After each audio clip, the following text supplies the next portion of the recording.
लाडक्या बहिणीचा हप्ता किती तारखेला मिळणार आहे? ते लवकरच लाडक्या त्यांच्या खात्यामध्ये जमा होणार आहे। लाडकी बहीण योजना सगळ्यात मोठी अपडेट येत आहे। जुलै ऑगस्ट हप्ता या दिवशी वाटप होणार। आता सगळ्यात मोठी बातमी आहे। सगळ्यात महत्त्वाचं म्हणजे बैठक पार पडलेली आहे आणि कोणत्या दिवशी आणि कोणत्या वेळेस वाटप होणार हे सगळं सांगितलेलं आहे आदित्य तटकरे मॅडम यांनी। तुम्ही बघू शकता इथं न्यूज आहे ही। लाडकी बहिणींना जुलै महिन्याचे 1500 रुपये कधी मिळणार, आदित्य तटकरेंनी सांगितली तारीख। बघा आता सगळ्यात महत्त्वाची आपण बातमी बघत आहोत। त्याच्यामध्ये त्यांनी असं म्हटलेलं आहे की माझी लाडकी बहीण ही योजना सुरू केलेली आहे। या योजनेच्या माध्यमातून राज्यातील लाखो पात्र महिलांना दर महिन्याला 1,500 रुपये लाभार्थी महिलांच्या बँक खात्यात जमा केले जातात। या दरम्यान जुलै महिन्याचा हप्ता जुलै महिना संपला तरी अद्याप लाडक्या बहिणींना मिळाला नाही। त्यामुळे जुलै महिन्याचा हप्ता कधी येणार याकडे सर्व आपल्या लाडक्या बहिणींचं लक्ष लागलेलं आहे।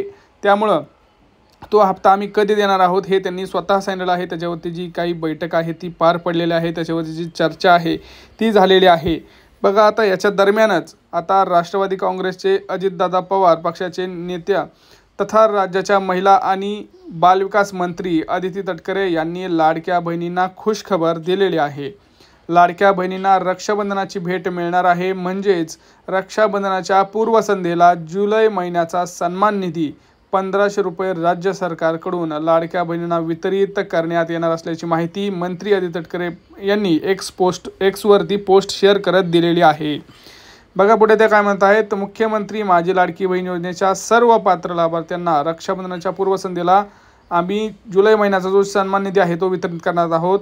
सर्व पात्र लाडक्या बहिणींच्या बँक खात्यात सन्मान निधी रक्कम थेट लाभ हस्तांतरणाद्वारे जमा करण्यात येतील। म्हणजे DBTद्वारे डायरेक्ट बेनिफिशियरी ट्रान्झॅक्शनच्या द्वारे हे त्यांच्या डायरेक्ट मोबाईलवरती जमा होत आहेत। बघा इथं सगळ्यात महत्त्वाची अपडेट आहे, कारण भरपूर लाडक्या बहिणींना खूप सारं टेन्शन होतं की आम्हाला पैसे कधी येणार, काय होणार, या सगळ्यांची त्यांना प्रॉब्लेम होतं। तिथं सगळ्यांना टेन्शन होतं। इथं बघू शकताय तुम्ही आता स्वतः ही बघा तुम्ही X म्हणजे पहिले ट्विटर जे आहे त्याच्यावरती त्यांनी पोस्ट शेअर केलेले आहे। लाडक्या बहिणींना रक्षाबंधनाची भेट माननीय मुख्यमंत्री श्री देवेंद्रजी फडणवीस साहेब, उपमुख्यमंत्री श्री एकनाथ शिंदे साहेब, उपमुख्यमंत्री अजितदादा पवार यांच्या मार्गदर्शनाखाली मुख्यमंत्री माझी लाडकी बहिणींच्या सर्व पात्र लाभार्थ्यांना रक्षाबंधनाच्या पूर्वसंध्येस जुलै आणि ऑगस्ट महिन्याचा दोन्ही महिन्याचे जे हप्ते आहेत ते लाडक्या बहिणींना आम्ही वाटप करणार आहोत, असं स्वतः आपल्याला अदिती तटकरे मॅडम यांनी सांगितलेलं आहे। आता याच्यासोबतच एक महत्त्वाची बातमी सुद्धा तुम्हाला बघायची आहे,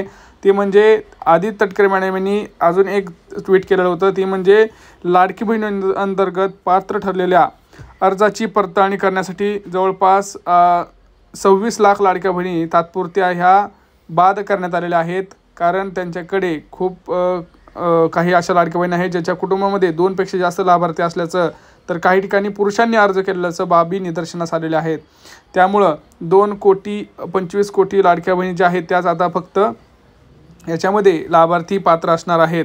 पहिला आपण जर बघितलं तर 2 कोटी जवळपास 2.45 लाख असा काहीतरी आकडा होता, परंतु आता 26 लाख लाभार्थ्यांच्या माहिती संबंधातून जिल्हा अधिकाऱ्यांकडून शहानिशा करून त्यापैकी जे लाभार्थी असतील त्यांनाच लाभ शासनातर्फे पुन्हा देण्यात येणार आहे।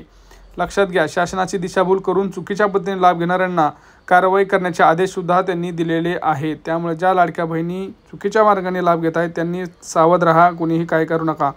बघा कोणत्या जिल्ह्यांपासून सुरुवात होत आहे, तर पुणे, रायगड, सातारा, सांगली, मुंबई, ठाणे, धुळे, जालना, इकडं नागपूर, वर्धा, अमरावती अशा महत्त्वाच्या आणि गरजू लाडक्या बहिणींना आता पैसे वितरणाचा हा कार्यक्रम सुरू करण्यात आलेला आहे। आणि आनंदाची बातमी म्हणजे लाडक्या बहिणींच्या मोबाईलवरती आता मेसेजसुद्धा यायला सुरुवात होणार आहे। आता कधीपासून, तर रक्षाबंधनाच्या पूर्वसंध्येला सुरुवात झालेली आहे। आज अशा प्रकारचा मेसेज तुम्हाला हा येणार आहे।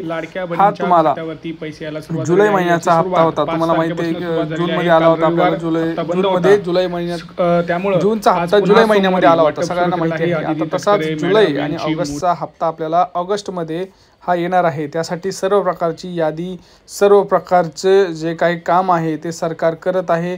त्याच्यावरती काही तुम्हाला म्हणजे प्रश्न असतील तर तुम्ही कमेंट सेक्शनमध्ये मांडा की कोणाकोणाला किती रुपये मिळालेले आहेत, कोणाला वाटते की अर्ज पडताळणी सुरू झाली पाहिजे, कारण भरपूर लाडक्या बहिणींची अर्ज पडताळणी पुन्हा एकदा सुरू आहे। आणि लक्षात घ्या, याद्या तयार करायला सुरुवात आहेत, तुम्हाला खास करून ज्या लाडक्या बहिणींना मागच्या हप्ते आलेले नाहीत त्यांना एक सांगणं आहे, जर तुम्ही काहीच केलं नाही तर तुमची योजना कायमची बंद होईल. त्यासाठी तुम्हाला तुमचे सगळे कागदपत्र तयार करून जिल्हा व मध्यवर्ती तुमचे महिला व बालविकास जे अधिकारी आहेत त्यांच्या कार्यालयात जाऊन तुम्हाला तुमचे सगळे डॉक्युमेंट जमा करा आणि त्यांना सांगा की बाबा आमचं सगळं बरोबर आहे, मला इथून मागचे सुद्धा हप्ते येत होते परंतु आताच हप्ते येत नाहीत.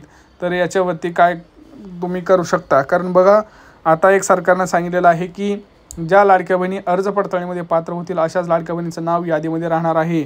त्यासाठी सरकारनं लाडकी बहिणींची जी वेबसाईट आहे त्या वेबसाईटवरती तुम्हाला EKYC करण्यासाठी सांगितलेलं आहे.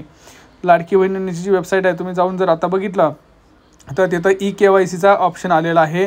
KYC केल्याशिवाय तुम्हाला तुमचा हप्ता मिळणार नाही आणि तुम्हाला तिथं प्रॉब्लेम फेस करावा लागणार आहे. त्यामुळे पटकन जाऊन तिथं तुम्हाला EKYC करायची आहे. तुमच्या जे काही तुमचं हे असेल तुमचं आधार कार्ड असेल, तुमचा तो रेशन कार्ड नंबर असेल, सगळं तयार करून ठेवायचं आहे.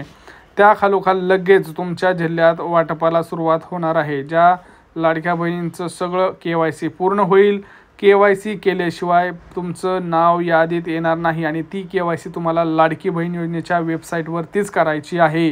दुसरीकडे कुठं जायची गरज नाही. घरी बसून ऑनलाईन पद्धतीने मोबाईलवरती लाडकी बहीण योजनेची तुम्हाला KYC केल्यानंतर तुमचं यादीत नाव येईल आणि त्यानंतर तुम्हाला अशा प्रकारचा मेसेज 1,500 रुपयांचा मेसेज तुमच्या मोबाईलवर येणार आहे. 2 वेगवेगळे मेसेज येणार आहेत. जुलै महिन्याचा आणि ऑगस्ट महिन्याचा 2 हप्ते मिळणार आहेत अशा लाडक्या बहिणींना, ज्या लाडक्या बहिणी यासाठी एकदम पात्र असतील. बाकीच्या ज्या लाडक्या बहिणी पात्र नाहीत त्यांना पैसे मिळणार नाहीत. त्यांची योजना ही कायमची बंद केली जाणार आहे आणि ही सगळ्यात मोठी बातमी आता आपण पाहत आहोत. कारण सगळ्या लाडक्या बहिणींना असं वाटतं की आता काय होत नाही, परंतु तसं नाही मित्रांनो. लाडक्या बहिणी ज्या पात्र होणार नाहीत त्यांना पैसे येणार नाहीत आणि इथून पुढे त्यांना कुठल्याच योजनेचा लाभ देखील मिळणार नाही. त्यामुळं सतर्क राहा. आणि सगळ्यात महत्त्वाचं, जर तुम्हाला गॅस सिलेंडरचे सुद्धा पैसे पाहिजे असतील तर तुम्हाला गॅसची KYC सुद्धा करणं गरजेचं आहे. त्यासाठी तुम्हाला रेशन कार्डची KYC सुद्धा करणं गरजेचं आहे. दोन्ही योजनांसाठी रेशन कार्डची KYC केली नसेल तर करून घ्या, बँक अकाउंटची KYC केली नसेल तर करून घ्या आणि हे सगळं केल्यानंतर तुमचं नाव 100% यादीमध्ये राहणार आहे. आता तुम्ही मला कमेंट सेक्शनमध्ये पटापट सांगायचं आहे कोणाकोणाला मागचे हप्ते आलेले आहेत, कोणाकोणाला मागचे हप्ते आलेले नाहीत, कोणाकोणाला वाटतंय की अर्ज पडताळणी थांबवली पाहिजे, सरसकट सर्वांना लाभ दिला पाहिजे. कारण मला तरी वाटतं की सरकारने जसं निवडणुकी अगोदर सरसकट सर्व लाडक्या बहिणींना पैसे आले होते, ज्यांनी फॉर्म भरेल त्याला पैसे येत होते, त्याची कुठल्याही प्रकारे चौकशी केली जात नव्हती, त्याचप्रमाणे ह्यावेळीसुद्धा आपल्या ज्या सर्व लाडक्या बहिणी आहेत ज्यांनी एक मुलाचं योगदान आपल्याला निवडणुकीमध्ये दिलेलं आहे किंवा सगळं काम करताना दिलेलं आहे, तर त्या प्रत्येक लाडक्या बहिणीला प्रत्येक वेळेस हा हप्ता गेला पाहिजे. कारण सरकारनं असंही सुद्धा म्हटलं होतं की आम्ही लवकरच 3,000 करणार. 3,000वरून सरकार 2100वरती आलं. 2100वरती आम्ही देणार म्हणत ह्यावेळेससुद्धा 2100 दिले गेले नाहीत. त्यामुळं एक तर सरकारनं प्रत्येक लाडक्या बहिणीला 2100 रुपये द्यावं किंवा प्रत्येक लाडक्या बहिणीला 1,500 रुपये तरी द्यावं. हे माझी सरकारला एक विनंती आहे. तुम्हाला काय वाटतं तुम्ही कमेंट सेक्शनमध्ये पटापट मांडा. कारण भरपूर लाडक्या बहिणी फक्त पाहतात, बोलत नाही, त्यामुळे सरकारला तुमचं म्हणणं पोहोचत नाही. हा व्हिडिओ जास्तीत जास्त लाडक्या बहिणीपर्यंत शेअर करा. कारण काय होतं फक्त तुम्ही बघता आणि सोडून देता, बघू नका, त्याच्यावरती रिॲक्ट करा. तुम्हाला काय वाटतं त्याची प्रतिक्रिया कळवा. जोपर्यंत तुम्ही बोलणार नाही तोपर्यंत सरकारपर्यंत तुमचं म्हणणं हे पोहोचणार नाही. नाहीतर तुम्हाला नको असेल हप्ता तर तेही चांगलं आहे. सरकारला उलटं जेवढे कमी होतील तेवढे चांगलंच आहे. काही प्रश्न असतील तर नक्की विचारा. भेटूया पुढच्या व्हिडिओमध्ये. चॅनलला सबस्क्राईब करायला विसरू नका. जय महाराष्ट्र.